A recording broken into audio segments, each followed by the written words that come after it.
Share ಮಾರ್ಕೆಟ್ಗೆ ಇಳಿಬೇಕು ಆದ್ರೆ stock ಪಿಕ್ ಮಾಡೋಕೆ ಐಡಿಯಾ ಇಲ್ವಾ? ರಿಸರ್ಚ್ ಮಾಡೋಕೆ ಟೈಮ್ ಇಲ್ವಾ? ಮಾರ್ಕೆಟ್ ಬಿದ್ದಾಗ ಏನ್ ಮಾಡ್ಬೇಕು, ಎದ್ದಾಗ ಏನ್ ಮಾಡ್ಬೇಕು? ಉತ್ತರ ಪಿಕ್ ರೈಟ್. ಲಾಂಗ್ ಟರ್ಮ್ ಇನ್ವೆಸ್ಟರ್ ಆಗಿದ್ರೆ ಇನ್ವೆಸ್ಟ್ಮೆಂಟ್ ಪ್ಯಾಕ್ ಹಾಗೂ ಟ್ರೇಡರ್ಸ್ ಆಗಿದ್ರೆ ಟ್ರೇಡಿಂಗ್ ಪ್ಯಾಕ್ ಇವೆ. ಇಲ್ಲಿರೋ ಪ್ರತಿ ಐಡಿಯಾ ಸೆಬಿ ನೋಂದಾಯಿತ ಸ್ಟಾಕ್ ಮಾರ್ಕೆಟ್ ತಜ್ಞರಿಂದ ರಚಿಸಲ್ಪಟ್ಟಿವೆ. ನೀವು ಪಿಕ್ ರೈಟ್ ಲಾಭ ಪಡೆಯಲು ಡಿಸ್ಕ್ರಿಪ್ಷನ್ ಹಾಗೂ ಪಿನ್ ಕಾಮೆಂಟ್ ನಲ್ಲಿರೋ ಲಿಂಕ್ ಚೆಕ್ ಮಾಡಿ.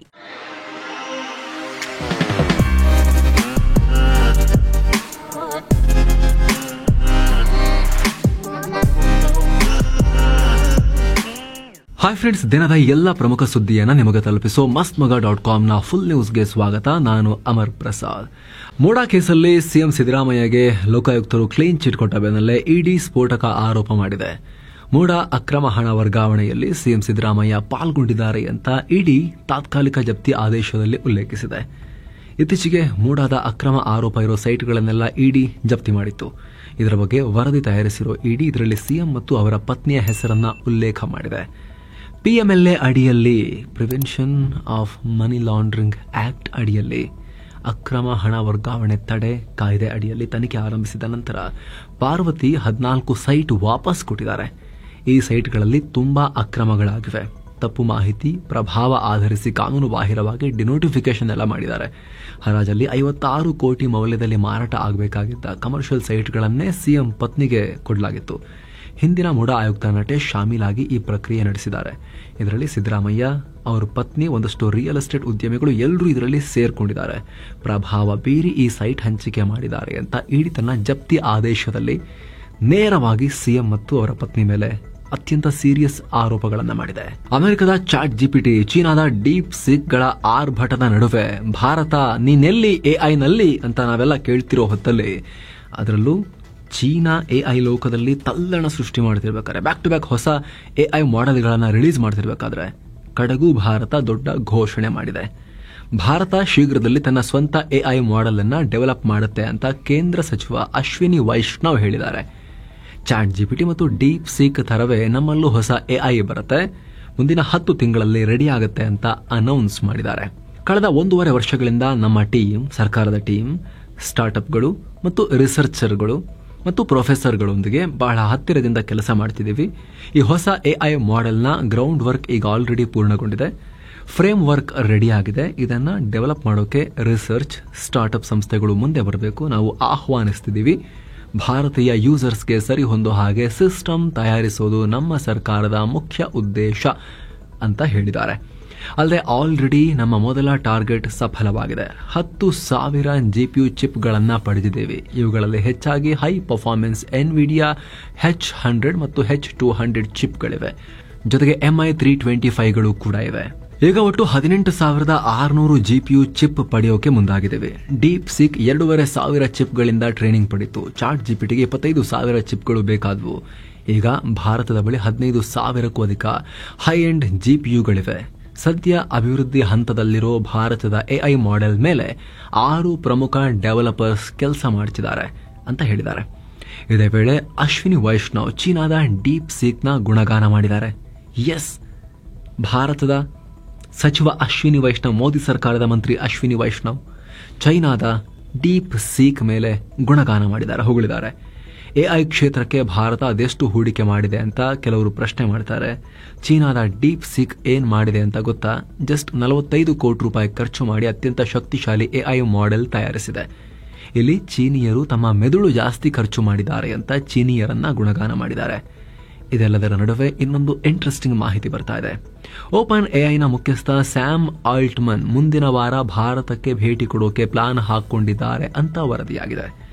ಫೆಬ್ರವರಿ 5ನೇ ತಾರೀಕು ಭಾರತಕ್ಕೆ ಬರೋಕೆ ಟ್ರಿಪ್ ಪ್ಲಾನ್ ಮಾಡಿದ್ದಾರೆ. ಈ ವೇಳೆ ಭಾರತ ಸರ್ಕಾರದ ಅಧಿಕಾರಿಗಳೊಂದಿಗೆ ಸ್ಯಾಮ್ ಮೀಟಿಂಗ್ ನಡೆಸೋ ಚಾನ್ಸಸ್ ಇದೆ ಅಂತ ಹೇಳಲಾಗ್ತಿದೆ. ಆದರೆ ಈ ಬಗ್ಗೆ ಯಾವುದೇ ಅಫಿಷಿಯಲ್ ಕನ್ಫರ್ಮೇಷನ್ ಇನ್ನೂ ಬಂದಿಲ್ಲ. ಇನ್ನು ಉತ್ತರ ಪ್ರದೇಶದ ಬಲಿಯಾ ಜಿಲ್ಲೆಯಲ್ಲಿ ಕಚ್ಚಾ ತೈಲದ ನಿಕ್ಷೇಪ ಸಿಕ್ಕಿಬಿಟ್ಟಿದೆ ಅನ್ನೋ ವಿಚಾರವಾಗಿ ರಿಪೋರ್ಟ್ಸ್ ಬರೋಕೆ ಶುರುವಾಗಿವೆ. ಈ ಪ್ರದೇಶದಲ್ಲಿ ಜಿಯೋ ಕೆಮಿಕಲ್, ಗ್ರಾವಿಟೇಷನಲ್ ಮತ್ತು ಮ್ಯಾಗ್ನೆಟಿಕ್ ಸರ್ವೆ ನಡೆಸಿದ ಬಳಿಕ ನಿಕ್ಷೇಪ ಇದೆ ಅನ್ನೋದು ಈಗ ಗೊತ್ತಾಗಿದೆ ಅಂತ. ಇಲ್ಲಿರೋ ಕಚ್ಚಾ ತೈಲದ ಆಕ್ಸೆಸ್ ಪಡೆಯೋಕೆ ONGC, oil and natural gas corporation, ಈಗ ಆಲ್ರೆಡಿ ಮೊದಲ ಹಂತದ ತಯಾರಿಯನ್ನ ಕೂಡ ಕೆಲಸವನ್ನ ಕೂಡ ಶುರು ಮಾಡಿಕೊಂಡಿದೆ ಅಂತ ರಿಪೋರ್ಟ್ ಆಗ್ತಾ ಇದೆ. ಈಗ ಆಲ್ರೆಡಿ ಅಸ್ಸಾಂನಿಂದ ಕ್ರೇನ್ ಮತ್ತು ಅತ್ಯಾಧುನಿಕ ಡ್ರಿಲ್ಲಿಂಗ್ ಮಷಿನ್ಗಳನ್ನು ತರಿಸಲಾಗಿದೆ. ಸುಮಾರು 3,001 ಮೀಟರ್ ಆಳದವರೆಗೂ ಡ್ರಿಲ್ ಮಾಡೋ ಪ್ಲಾನ್ ಇದೆ. ಹತ್ರ 50 ಕಾರ್ಮಿಕರು ಈಗ ಆಲ್ರೆಡಿ ಹೊಸ ಯೋಜನೆಯ ಭಾಗವಾಗಿ ಕೆಲಸಕ್ಕೆ ಸೇರಿದ್ದಾರೆ. ಕೆಮಿಕಲ್ಸ್ ಬಳಸೋ ಕಾರಣ ಸದ್ಯ ಈ ಏರಿಯಾಗೆ ಫೆನ್ಸಿಂಗ್ ಮಾಡಲಾಗ್ತಾ ಇದೆ. ಭದ್ರತಾ ಸಿಬ್ಬಂದಿ ಕಣ್ಗಾವಲು ಇಟ್ಟಿದ್ದಾರೆ ಅನ್ನೋ ಮಾಹಿತಿ ಕೂಡ ಬರ್ತಾ ಇದೆ. ಸದ್ಯ ಇದ್ರ ಬಗ್ಗೆ ಸರ್ಕಾರ ಅಧಿಕೃತವಾಗಿ ಏನು ಹೇಳಿಲ್ಲ, ಎಷ್ಟಿದೆ ಎಷ್ಟು ಸಿಗಬಹುದು ಅಂತ ಹೇಳಿಲ್ಲ. ಆದರೆ ಆ ಭಾಗದಲ್ಲಿ ಕೆಲಸ ಶುರುವಾಗಿದೆ ಅಂತ ಸ್ಥಳೀಯ ಮಾಧ್ಯಮಗಳು ವರದಿ ಮಾಡಿವೆ. ಹಾಗೊಂದು ವೇಳೆ ನಿರೀಕ್ಷಿತ ಮಟ್ಟದಲ್ಲಿ ತೈಲ ಸಿಕ್ಕಿದ್ದೆ ಆದರೆ ಇದರಿಂದ ಭಾರತದ ತೈಲ ಉತ್ಪಾದನೆಗೆ, ಉತ್ತರ ಪ್ರದೇಶದ ಆರ್ಥಿಕತೆಗೆ ಒಂದೊಳ್ಳೆ ಬೂಸ್ಟ್ ಸಿಕ್ಕಂತಾಗತ್ತೆ. ದೇಶಾದ್ಯಂತ ಪಿಜಿ ಕೋರ್ಸ್ಗಳ ಪ್ರವೇಶಕ್ಕಿರೋ ಪ್ರಾದೇಶಿಕ ಮೀಸಲಾತಿ ವ್ಯವಸ್ಥೆ ಕುರಿತು ಸುಪ್ರೀಂ ಕೋರ್ಟ್ ಮಹತ್ವದ ತೀರ್ಪನ್ನು ಕೊಟ್ಟಿದೆ. ಪಿಜಿ ವೈದ್ಯಕೀಯ ಕೋರ್ಸ್ಗಳಿಗೆ ರಾಜ್ಯಗಳು ನೀಡಿರುವ ಪ್ರಾದೇಶಿಕ ಮೀಸಲಾತಿ ಅಂದರೆ ಕೋಟಾ ಸಿಸ್ಟಮ್ ಕಾನೂನು ಬಾಹಿರ. ಇದು ಸಂವಿಧಾನದ 14ನೇ ವಿಧಿಯ ಉಲ್ಲಂಘನೆ ಅಂತ ಸುಪ್ರೀಂ ಕೋರ್ಟ್ ಇಂಪಾರ್ಟೆಂಟ್ ಜಜ್ಮೆಂಟ್ ಕೊಟ್ಟಿದ್ದಾರೆ. ಸುಪ್ರೀಂ ಕೋರ್ಟ್ ನ್ಯಾಯಮೂರ್ತಿ ಋಷಿಕೇಶ್ ರಾಯ್ ನೇತೃತ್ವದ 3 ಸದಸ್ಯ ಪೀಠ ಈ ತೀರ್ಪನ್ನು ಕೊಟ್ಟಿದೆ. ಅಲ್ಲದೆ ಪಿಜಿ ಮೆಡಿಕಲ್ ಕೋರ್ಸ್ಗಳ ಪ್ರವೇಶ ಮೆರಿಟ್ ಮೇಲೆ ನಡೆಯಬೇಕು. ಭಾರತದಾದ್ಯಂತ ಯಾವುದೇ ಶಿಕ್ಷಣ ಸಂಸ್ಥೆಗಳಲ್ಲಾದರೂ ಪ್ರವೇಶ ಪಡೆಯೋಕೆ ಸಂವಿಧಾನ ನಮಗೆ ಹಕ್ಕನ್ನು ಕೊಟ್ಟಿದೆ ಅಂತ ಹೇಳಿದ್ದಾರೆ. ಆದರೆ ಈ ತೀರ್ಪು ಎಂಬಿಬಿಎಸ್ ಪ್ರವೇಶಕ್ಕೆ ಅನ್ವಯ ಆಗುವುದಿಲ್ಲ, ಯಾಕಂದರೆ ಇವುಗಳು ಇತರ ಕೋರ್ಸ್ಗಳಿಗಿಂತ ಸ್ವಲ್ಪ ವಿಶೇಷವಾಗಿದೆ ಅಂತ ಕೂಡ ಉಲ್ಲೇಖ ಮಾಡಿದ್ದಾರೆ. ಅಂದಹಾಗೆ ಈ ಮುಂಚೆ ಚಂಡೀಗಢದ ಸರ್ಕಾರಿ ಮೆಡಿಕಲ್ ಕಾಲೇಜಿನ ಪಿಜಿ ವೈದ್ಯಕೀಯ ಕೋರ್ಸ್ಗೆ ಸಂಬಂಧಪಟ್ಟಂತಹ ಪ್ರಕರಣದಲ್ಲಿ ಪಂಜಾಬ್ ಮತ್ತು ಹರಿಯಾಣ ಹೈಕೋರ್ಟ್ ಪ್ರಾದೇಶಿಕ ಮೀಸಲಾತಿ ಪರವಾಗಿ 2019ರಲ್ಲಿ ತೀರ್ಪನ್ನು ಕೊಟ್ಟಿತ್ತು. ಇದನ್ನು ಪ್ರಶ್ನಿಸಿ ಸಲ್ಲಿಕೆಯಾಗಿದ್ದ ಸಾರ್ವಜನಿಕ ಹಿತಾಸಕ್ತಿ ಅರ್ಜಿ ವಿಚಾರಣೆ ವೇಳೆ ಸುಪ್ರೀಂ ಕೋರ್ಟ್ ಈ ರೀತಿ ಹೇಳಿದೆ. ಪ್ರಯಾಗ್ರಾಜ್ನಲ್ಲಿ ನಡೀತಾ ಇರೋ ಕುಂಭಮೇಳದಲ್ಲಿ ಮತ್ತೊಂದು ಅವಘಡವಾಗಿದೆ. ಕಾಲ್ ತುಳಿತದ ಬೆನ್ನಲ್ಲೇ ಈಗ 15 ಟೆಂಟ್ಗಳಲ್ಲಿ ಬೆಂಕಿ ಹತ್ಕೊಂಡಿದೆ. ಅದೃಷ್ಟವಶಾತ್ ಘಟನೆಯಲ್ಲಿ ಯಾವುದೇ ರೀತಿ ಪ್ರಾಣಹಾನಿ ಉಂಟಾಗಿಲ್ಲ ಅಂತ ಅಧಿಕಾರಿಗಳು ಹೇಳಿದ್ದಾರೆ. ಇನ್ನು ಬುಧವಾರ ನಡೆದ ಕಾಲ್ ತುಳಿತ ಬಗ್ಗೆ ತನಿಖೆ ನಡೆಸೋಕೆ ಯುಪಿ ಸಿಎಂ ಯೋಗಿ ಆದಿತ್ಯನಾಥ್ ಆದೇಶ ಕೊಟ್ಟಿದ್ದಾರೆ. ಅಲ್ಲದೆ ನಡೆದಿರೋ ಘಟನೆ ಬಹಳ ನೋವುಂಟು ಮಾಡಿದೆ ಅಂತ ಗದ್ಗದಿತರಾಗಿದ್ದಾರೆ, ಭಾವುಕರಾಗಿದ್ದಾರೆ. ಜೊತೆಗೆ ಘಟನೆಯ ತನಿಖೆ ನಡೆಸೋಕೆ ನ್ಯಾಯಾಧೀಶರಾದ ಹರ್ಷ್ ಕುಮಾರ್, ಮಾಜಿ ಡಿಜಿ ವಿಕೆ ಗುಪ್ತಾ, ನಿವೃತ್ತ ಐಎಎಸ್ ಡಿಕೆ ಸಿಂಗ್ ನೇತೃತ್ವದ 3 ಸದಸ್ಯರ ನ್ಯಾಯಾಂಗ ಆಯೋಗವನ್ನ ರಚಿಸಿದ್ದೇವೆ. ಅಲ್ಲಿನ ಪರಿಸ್ಥಿತಿಯನ್ನ ದಿನವಿಡೀ ಸಿಎಂ, ಮುಖ್ಯ ಕಾರ್ಯದರ್ಶಿ ಹಾಗೂ ಡಿಜಿಪಿ ಕಂಟ್ರೋಲ್ ರೂಮ್ನಿಂದ ಮಾನಿಟರ್ ಮಾಡ್ತಾ ಇದ್ದೀವಿ ಅಂತ ಹೇಳಿದ್ದಾರೆ. ಹಾಗೂ ಮೃತಪಟ್ಟವರ ಕುಟುಂಬಸ್ಥರಿಗೆ ತಲಾ 25 ಲಕ್ಷ ರೂಪಾಯಿ ಹಣ ಸಹಾಯ ಮಾಡ್ತೀವಿ ಅಂತ ಕೂಡ ಯೋಗಿ ಘೋಷಿಸಿದ್ದಾರೆ. ಏನೋ ಕಾಲ್ ತುಳಿತದ ಬೆನ್ನಲ್ಲೇ ಇಂಥ ಘಟನೆ ಮತ್ತೆ ಆಗಬಾರದು ಅಂತ ಯೋಗಿ ಸರ್ಕಾರ ಕೆಲವೊಂದು ಕಠಿಣ ಕ್ರಮಗಳನ್ನು ತಗೊಂಡು ಕೆಲವೊಂದು ಪ್ರಮುಖ ಬದಲಾವಣೆಗಳನ್ನು ಮಾಡಿದೆ. ಕುಂಭಮೇಳದ ಒಳಗೆ ಎಲ್ಲ ರೀತಿಯ ವಾಹನಗಳ ಪ್ರವೇಶಕ್ಕೆ ಕಡ್ಡಾಯ ನಿಷೇಧವನ್ನು ಹೇರಲಾಗಿದೆ. ಎಲ್ಲ ತರಹದ ವಿವಿಐಪಿ ಪಾಸ್ಗಳನ್ನು ಕ್ಯಾನ್ಸಲ್ ಮಾಡಲಾಗಿದೆ. ಭಕ್ತಾದಿಗಳನ್ನ ನಿಯಂತ್ರಿಸೋಕೆ 1 ವೇ ಟ್ರಾಫಿಕ್ ಸಿಸ್ಟಮ್ ಜಾರಿಗೊಳಿಸಲಾಗಿದೆ. ಇನ್ನೊಂದು ಕಡೆ ಕುಂಭಮೇಳದ ದಿನ ಉಂಟಾದ ಕಾಲ್ ತುಳಿತದ ಸ್ಯಾಟಲೈಟ್ ಇಮೇಜಸ್ ರಿವೀಲ್ ಆಗಿದೆ. ಈ ಇಮೇಜ್ ನಲ್ಲಿ ತ್ರಿವೇಣಿ ಸಂಗಮದಲ್ಲಿ ಜನದಟ್ಟಣೆ ಸ್ಪಷ್ಟವಾಗಿ ಕಾಣಿಸ್ತಾ ಇದೆ. ಈ ಪ್ರದೇಶದಲ್ಲಿ ಬೇರೆಲ್ಲಾ ಘಾಟ್ಗಳಿಗಿಂತ ಹೆಚ್ಚಿನ ಜನ ಜಮಾಯಿಸಿದ್ದು ಕ್ಲಿಯರ್ ಆಗಿ ಕಾಣಿಸ್ತಾ ಇದೆ.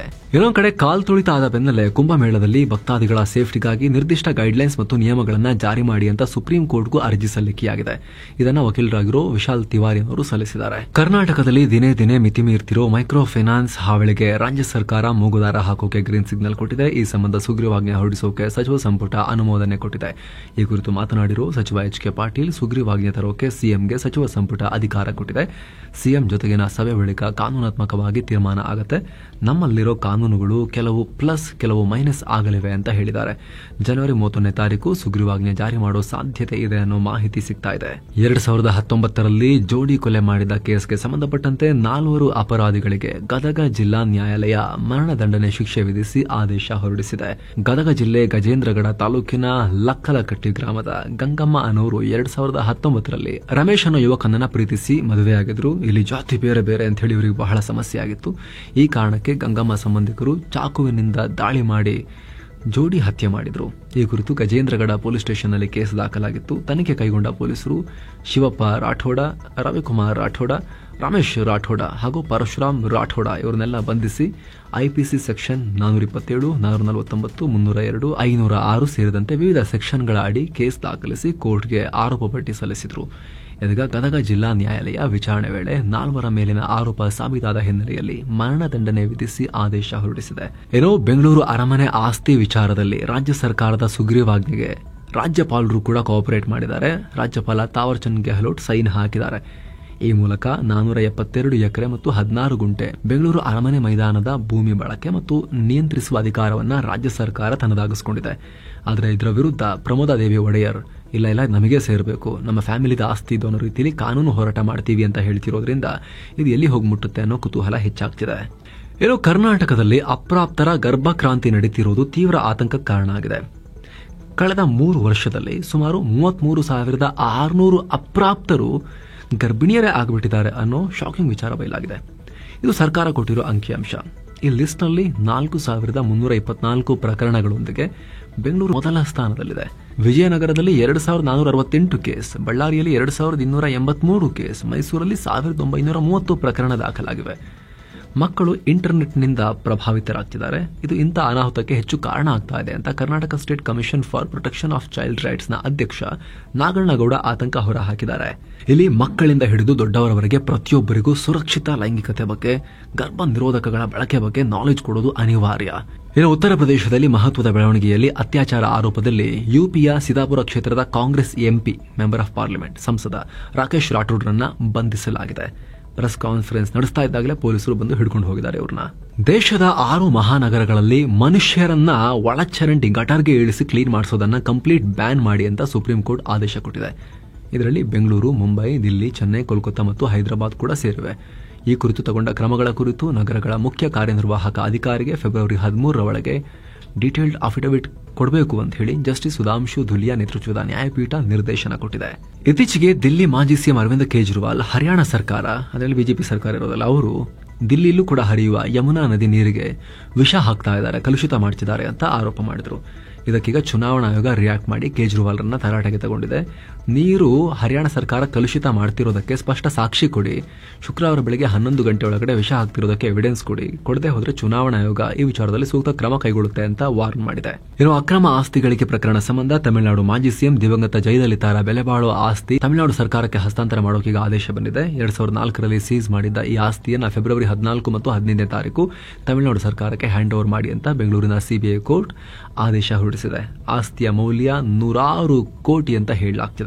ಇದರಲ್ಲಿ ಚೆನ್ನೈನ ಪಾಯಸ್ ಗಾರ್ಡನ್ ರೆಸಿಡೆನ್ಸ್, ಬ್ಯಾಂಕ್ ಡೆಪಾಸಿಟ್ಗಳು, 700 ಕೆಜಿ ಬೆಳ್ಳಿ ಆಭರಣ, ಚಿನ್ನ, ವಜ್ರದ ಆಭರಣಗಳು, 11,000ಕ್ಕೂ ಅಧಿಕ ಸೀರೆ, 44 ಏರ್ ಕಂಡೀಷನರ್, 750 ಬೆಲೆ ಬಾಳೋ ಚಪ್ಪಲಿಗಳು ಕೂಡ ಸೇರಿವೆ. ಇನ್ನು ಅಮೆರಿಕದಲ್ಲಿ ಸೇನಾ ಹೆಲಿಕಾಪ್ಟರ್ ಬಡಿದು ಪ್ಯಾಸೆಂಜರ್ ವಿಮಾನ ಕ್ರಾಶ್ ಆಗಿ ಪತನ ಆಗಿತ್ತಲ್ಲ, ಈಗ ವಿಮಾನದಲ್ಲಿದ್ದ ಎಲ್ಲ 64 ಜನ ಪ್ರಾಣ ಕಳ್ಕೊಂಡಿದ್ದಾರೆ, ಯಾರೂ ಉಳಿದಿಲ್ಲ ಅಂತ ಅಮೆರಿಕ ಸರ್ಕಾರ ಘೋಷಣೆ ಮಾಡಿದೆ. ಇನ್ನು ತಮಿಳುನಾಡಿನಲ್ಲಿ ಡಿಎಂಕೆಗೆ ಸೇರಿದವರು ಗುಂಡಾಗಿರಿ ಮಾಡಿರೋ ವಿಡಿಯೋ ವೈರಲ್ ಆಗಿದೆ. ಡಿಎಂಕೆ ಫ್ಲಾಗ್ ಹೊಂದಿದ್ದ ಕಾರ್ನಲ್ಲಿದ್ದ ಯುವಕರ ಗುಂಪು ಯುವತಿಯರಿದ್ದ ಕಾರನ್ನ ಚೇಸ್ ಮಾಡಿ ಹೆದರಿಸಿದ್ದಾರೆ ಅವರಿಗೆ.